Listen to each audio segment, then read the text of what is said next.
Fear of missing out यानी एक मौका खो देने का डर आपके भीतर अवश्य होगा, यह जान के कि यह आपका पहला और आखिरी मौका होगा महाकुंभ में स्नान का।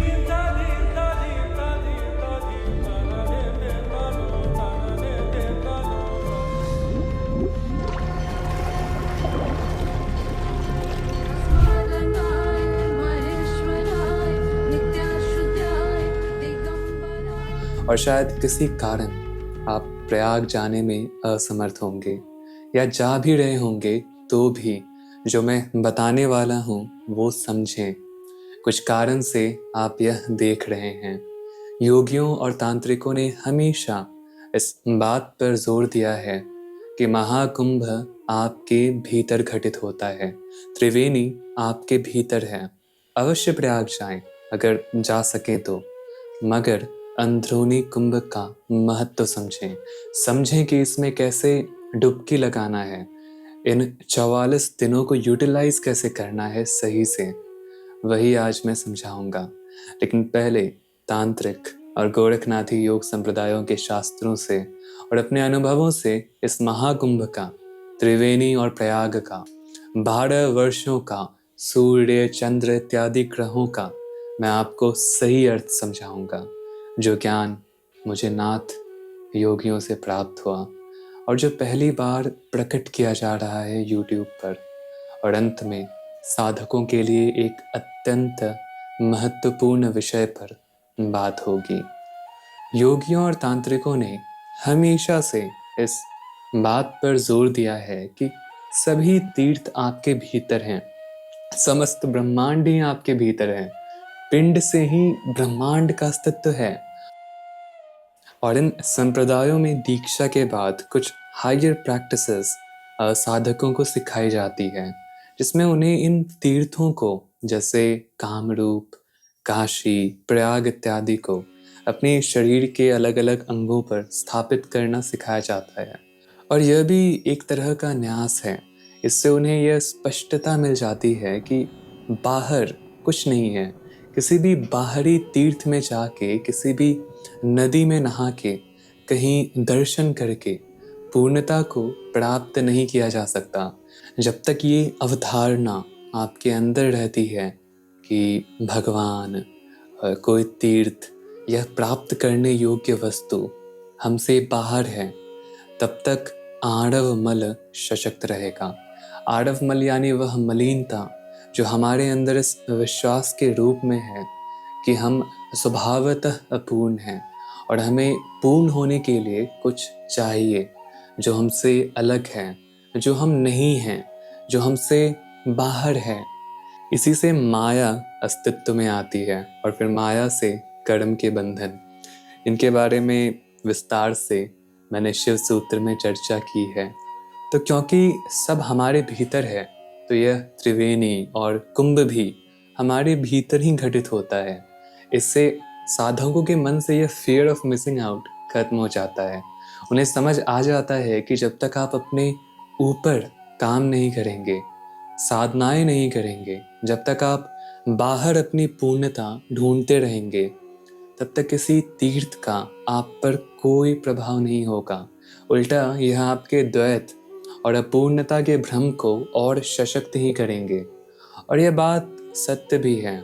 आज लाखों करोड़ों लोग महाकुंभ जा रहे हैं और यह एक अद्भुत नज़ारा है कि कितने लोग हैं जो महत्व दे रहे हैं अपनी आध्यात्मिक उन्नति को, कि कितने साधु संत हैं जो लाइमलाइट से दूर थे, जो शांति से अपनी साधनाएं कर रहे थे, जिनके बारे में हम अनभिज्ञ थे। इस सांसारिकता के चकाचौंध में, नास्तिकता, कामुकता और भौतिकवाद के शोर शराबे में इन साधकों की शांति तो कहीं खो ही गई थी। अब जब हम इन्हें एक साथ देखते हैं तो समझ आता है कि हम अकेले नहीं हैं जो इस कलयुग में आध्यात्म का अनुसरण कर रहे हैं, कि हम पागल नहीं हैं, और अगर हम हैं तो हमारे जैसे करोड़ों पागल हैं। इस बात का एहसास करने के लिए कि आप अकेले नहीं हैं, और हमारे जैसे अन्य साधकों को भी इस बात का एहसास कराने के लिए हमें कुंभ के मेले में शामिल होना चाहिए और सबको होना चाहिए जो सक्षम है, मगर यह सोच के नहीं कि इससे आपको कोई आध्यात्मिक उन्नति मिलेगी। नहीं, जो प्राप्त करने योग्य है वो आपको आपके भीतर ही मिलेगा। आप कुछ खो नहीं रहे हैं। जैसा कि मैं कह रहा था कि ये लाखों करोड़ों लोग जो प्रयाग में डुबकी लगा रहे हैं, क्या इनसे उनके जीवन में कोई परिवर्तन होगा? क्या वो पॉलिटिशियंस और अभिनेताएं जिन्होंने यहाँ खुद का प्राइवेट नदी का किनारा बुक कर लिया है पैसे देके, क्या इससे उनके भीतर अधिक आध्यात्मिक उन्नति होगी उन गरीबों और असहाय भक्तों की तुलना में जो ठीक से डुबकी भी नहीं लगा पाए? बाहर अपनी पूर्णता ढूंढना ईश्वर को प्राप्त करने का मार्ग इस कारण भी नहीं हो सकता क्योंकि बाहर की दुनिया पर हमारा नियंत्रण है ही नहीं। हम विकलांग हो सकते हैं या बीमार, 9 किलोमीटर चलने में असमर्थ, या यात्रा का कोई साधन ना हो सकता है कि जिस ट्रेन से हम प्रयाग के लिए निकलें वो पटरी से उतर जाए, या सरकार हमें प्रतिबंधित करे, जैसा कई मंदिरों में मूर्ति को छूने या दर्शन करने भी नहीं मिलता अगर आप वीआईपी टिकट लेने में असमर्थ हैं। पुलिस बैरिकेड लगा के आपको रोकती है। बाहर कुछ भी प्राप्त करने में कई ऐसे फैक्टर्स हैं जो हमारे हाथ में नहीं हैं। हो सकता है वो फैक्टर्स हमारे फेवर में काम करे, हो सकता है ना करे, यह निश्चित नहीं है। तो ऐसे में ईश्वर को प्राप्त करना किस्मत हो जाता है। सबके पास एक समान अपॉर्चुनिटी नहीं रह जाती, मगर भीतर की दुनिया पूर्णतः आपके नियंत्रण में है, और अगर नहीं है तो आप ला सकते हैं। कोई और आपको नहीं रोक सकता। यहाँ सबके पास समान अधिकार है, कोई भेदभाव नहीं है। इसीलिए जो वास्तविक अमृत कलश है वो शिव ने आपके अंदर छिपाया है। तो त्रिवेणी अर्थात 3 नदियों का संगम आपके भीतर घटित होता है। यहाँ नदियाँ नाड़ियों का प्रतीक है। गंगा, यमुना और सरस्वती का संगम ईरा, पिंगला और सुषुम्ना का संगम है जो 12 वर्ष पश्चात होता है माघ में। यहाँ 12 वर्ष 12 चक्रों के प्रतीक हैं। हाँ, त्रिका तंत्रों के प्राचीन ग्रंथों में 7 नहीं बल्कि 12 चक्रों का ही वर्णन है। प्रमाण के लिए विज्ञान भैरव तंत्र का यह श्लोक क्रम द्वादशकम सम्यक द्वादशाक्षर भेदितम स्थूल सूक्ष्म परस्थित्या मुक्तवान ततः शिव। क्रम द्वादशकम अर्थात क्रम दर क्रम, यानी एक सीक्वेंस में 12 चक्र, द्वादश अर्थात 12, सम्यक द्वादशाक्षर या 12 चक्र जो 12 अक्षर से संबंधित हैं। भेदतम उन्हें भेदना है। स्थूल सूक्ष्म परस्थित्या उनके स्थूल से सूक्ष्म और फिर परास्थिति में प्रवेश करके मुक्तवान ततः शिव, साधक मुक्त हो जाता है और मुक्ति के अंत में शिव हो जाता है। जो सहस्रार है ना, उसे भी द्वादश अंत ही कहा जाता है तंत्रों में, यानी 12 का अंत। 12 के अंत के बाद ही यह मेला लगता है। त्रिवेणी संगम में द्वादशांत पर ईरा, पिंगला और सुषुम्ना के संगम में अंदरूनी कुंभ मेला लगता है। तो फिर यह 7 चक्रों का कॉन्सेप्ट कहाँ से आया? देखो, तंत्र के अलग अलग विस्तार हुए थे, पूर्व, पश्चिम, उत्तर और दक्षिण। इन्हें आमनाय कहते हैं। पश्चिम की ओर जो विस्तार हुआ वो कुब्जिका संप्रदाय था, और उस संप्रदाय में कुंडलिनी योग को आसान कर दिया गया था, 7 चक्रों तक सीमित करके, जो बाद में 2 योगिक संप्रदायों ने अडैप्ट कर लिया, दशनामी संप्रदाय और नाथ संप्रदाय। और आज यही मेन स्ट्रीम हो चुका है। हालांकि सब साधना पद्धति पर डिपेंड करता है और सारी पद्धति टाइम टेस्टेड हैं और सब आपको उसी लक्ष्य तक ले जाएंगे। तो चाहे आप प्रयाग के संगम में नहाएं अथवा ना नहाएं, इस संगम में अवश्य नहाएं। तंत्र में हम प्रयाग को भ्रूमध्य पर स्थापित करते हैं। यही वह संगम है। इस गंगा और यमुना को एक करना और 12 के अंत का रहस्य एक प्रोटेक्टेड तांत्रिक टेक्निक है जिसमें मैं इस महाकुंभ के अंत में यानी महाशिवरात्रि को दीक्षित करना शुरू करूँगा। उसके कुछ प्रेलिमिनरी प्रैक्टिसेस से शुरू करके पहले 90 दिन साधकों को तैयार किया जाएगा, और अगर वो डेडिकेटेड रहे तो फिर इस शक्तिशाली विधि में उन्हें दीक्षा दी जाएगी। लेकिन तंत्रों की हर साधना पद्धति का वास्तव में यही लक्ष्य होता है, इस गंगा और यमुना को एक करना ताकि सरस्वती बहने लगे, इस प्राण और अपान को एक करना ताकि समना वायु का उदय हो। माघ का भी यही अर्थ होता है, सर्दी और गर्मी का मध्य, सोम और सूर्य का मध्य, प्राण और अपान का मध्य। कुंभ का मेला वास्तव में कुंभक का प्रतीक है, प्राण और अपान का मध्य बिंदु। प्राण और अपान का अर्थ होता है आउट ब्रेथ और इन ब्रेथ, रेचक और पूरक। जब आप इन्हें एक करते हैं यानी रोक देते हैं, तब समना वायु बहने लगती है, और जब ये सुषुम्ना में प्रवेश करती है तो फिर ये उदान और फिर व्यान बन जाती है, और वही अमृत वाहिनी है। यह मैं अपने से नहीं कह रहा, तांत्रिक और योगिक संप्रदायों के कई ग्रंथों में इसका वर्णन है। मैंने यह अपनी साधनाओं से समझा जब ध्यान की गहराई में कई नाथ योगियों के और महर्षियों के दर्शन हुए, जिन्होंने यह सत्य समझाया।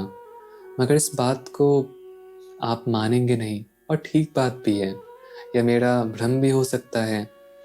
इसीलिए मैं तंत्रों और नाथ इत्यादि योगिक संप्रदायों के शास्त्रों से ही प्रमाण दूंगा इस सत्य का, क्योंकि अगर मेरा ज्ञान सही है तो शास्त्र भी इससे सहमत होंगे। अमृत सिद्धि, जो 1000 वर्ष से भी पहले लिखा गया था, एक योग ग्रंथ है।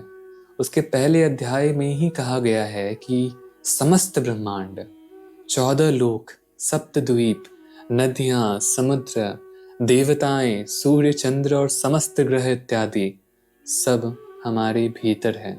और दूसरे अध्याय में कहा गया है कि लक्ष्य महाविद्या कुंडलिनी है, जिन्हें सुषुम्ना और सरस्वती के नाम से भी जाना जाता है, और वह गंगा और यमुना अर्थात ईरा और पिंगला के बीच बहती है। यह लिखा है एग्जैक्टली दूसरे अध्याय के 8वें श्लोक में। और यह भी लिखा है कि इस संगम में नहाने से, गंगा, यमुना और सरस्वती के संगम में नहाने से साधक अमृत को प्राप्त करता है। हठ रत्नावली के 4थे अध्याय के 38 और 39वें श्लोक में लिखा है, और मैं एग्जैक्टली अनुवाद करता हूँ हिंदी में। रीढ़ की हड्डी मेरू पर्वत है, और अन्य हड्डियाँ अन्य प्रमुख पर्वत। ईरा गंगा नदी है, पिंगला यमुना नदी, और सुषुम्ना सरस्वती नदी। अन्य नारियाँ अन्य नदियाँ हैं। शरीर के 7 तत्व 7 महाद्वीप हैं, और पसीना, लाड़ आदि उनके आसपास बहने वाली समुद्रों के तरंगे हैं। खेचरी विद्या के 3रे अध्याय के 10वें श्लोक में भी यही बात लिखी है। यहाँ शिव कहते हैं, हे देवी, गंगा और यमुना ईरा और पिंगला है। योगी को उस कुंडलिनी शक्ति को, जो अमृत रूपिणी है, उन्हें गंगा और यमुना के बीच से होके ब्रह्मरंध्र तक ले जाना चाहिए। और इस गंगा और यमुना को एक करने के लिए कुंभक का अभ्यास किया जाता है। हठ प्रदीपिका के 2 अध्याय के 42वें श्लोक में कहा गया है, जब सभी नाड़ियाँ प्राणायाम को सही तरह से करने से शुद्ध हो जाती है तो प्राण वायु आसानी से सुषुम्ना में प्रवेश कर जाती है। जब प्राण सुषुम्ना में प्रवाहित होती है तो मन की स्थिरता उत्पन्न होती है, और मन की पूर्ण स्थिरता की अवस्था को समाधि कहा जाता है। इसे प्राप्त करने के लिए योगी कुंभक करते हैं, और कुंभक के अभ्यास से अद्भुत सिद्धियां प्राप्त की जा सकती है। और ये सत्य एक नहीं, हजारों ग्रंथों में गूंजता है, जो गुरु शिष्य परंपरा से हम तक आए हैं। वास्तव में यही कुंभ मेला है, यही सागर मंथन है जिससे अनेकों सिद्धियां और अंत में अमृत की प्राप्ति हुई। हम योगी और तांत्रिक इस सच्चाई को जानते हैं, मगर फिर भी धर्म की रक्षा और उन्नति के लिए और इस ज्ञान को आगे बढ़ाने के लिए और अपने अनुभवों को एक दूसरे से साझा करने के लिए, ताकि तांत्रिक और योगिक विज्ञान में वृद्धि आते रहे, हम हर 12 साल पे प्रयाग के इस मेले में मिलते और अपने अपने अनुभवों को एक दूसरे से साझा करते। इसी कारण इंटरनेट या प्रिंटिंग प्रेस ना होने के बावजूद, मलेच्छों के शासन के बावजूद, उत्तर हिमालय से दक्षिण के नीलगिरी तक रहने वाले योगियों द्वारा रचित शास्त्रों में एक ही सत्य गूंजता है। उस समय कोई साइंटिफिक जर्नल नहीं हुआ करता था, ना यूट्यूब था। इसी तरह के मेले में वो आते धर्म के प्रगति के लिए। और आज कई अज्ञानी हिंदू यह कहते हैं कि योगी इंटरनेट पर क्यों हैं, यूट्यूब पे वीडियोस क्यों बना रहे हैं, उन्हें जंगल पहाड़ों पर होना चाहिए। ऐसे हिंदू कैंसर हैं जो धर्म के प्रचार और साइंटिफिक डेवलपमेंट्स में बाधा बन के खड़े रहते हैं। खैर, आप चाहें इसमें आ सके या ना, मगर इस मंडल का प्रयोग करें, यानी इस 44 दिन के समय अंतराल का साधनाओं में, अपने अंतर कुंभ में स्नान करने में। रही बात कि क्या प्रैक्टिसेस करें, अभी के लिए आप अनुलोम विलोम प्राणायाम का हर दिन अभ्यास करें, जिससे सरस्वती नदी बहना शुरू करे। और साथ ही इस ध्यान विधि का अभ्यास करें जो मैंने एक सेशन में बताया है, ताकि उनका संगम हो और जुड़े रहें महाशिवरात्रि तक। इस 144 वर्ष में एक बार आने वाले महाकुंभ के अंतिम दिन, जब महाशिवरात्रि भी है, उस दिन मैं आधिकारिक रूप से मेरे सभी साधकों को विधिवत साधना पद्धति में दीक्षित करना शुरू करूंगा। यह मेरा आप सबको एक उपहार है जो आपके साथ रहेगा, जीवन में भी और जीवन के बाद भी। ओम नमः शिवाय।